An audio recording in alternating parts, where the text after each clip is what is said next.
Hi there, I'm Kate Walsh. I'm here today with Dr. Matt Kulke, our Chief of Hematology Oncology at Boston Medical Center. Matt, thanks for being here today. Thank you for having me.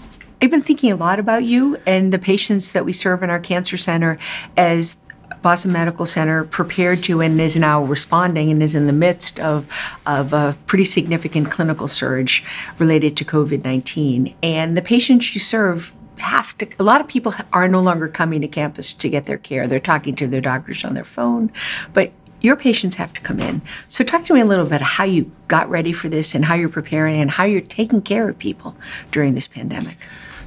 So this is it's a really unique situation, and I think like many people, we're doing the best we can, and we have to invent things as we go along because none of us have faced anything like this before.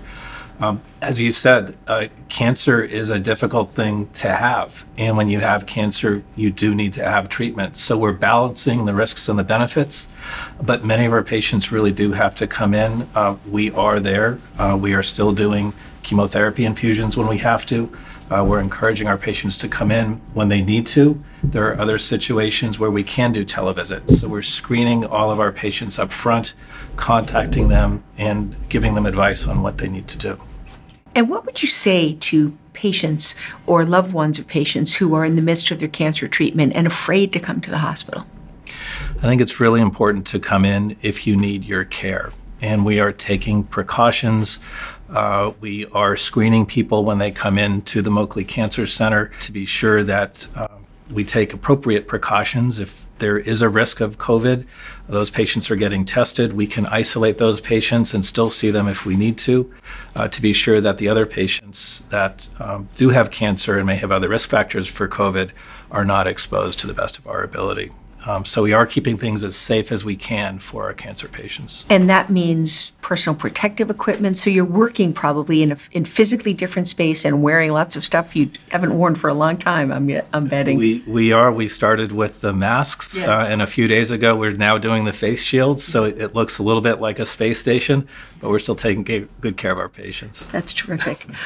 We have the largest cohort of patients who struggle with sickle cell disorder. Could you talk a little bit about the specific needs of that patient population? So our sickle cell patients do represent a group of patients that are at particular risk, and we saw some of that early on. They're at risk for COVID, at risk for complications. Liz Klings, who's the director of our sickle cell program, has been very active up front developing guidelines for how to care for sickle cell patients, not just here, but at a national and international level. So we're taking special precautions with them. We're doing additional testing, again, to be sure that they are as safe as possible and getting treated early on if they need that treatment. So if I were to summarize our conversation, we could say that the Boston Medical Center Cancer Center and our sickle cell disease program is open for business for patients with and without COVID disease, and we'll do everything we can to get you safely through that journey. Absolutely. Terrific. Thanks so much, Matt.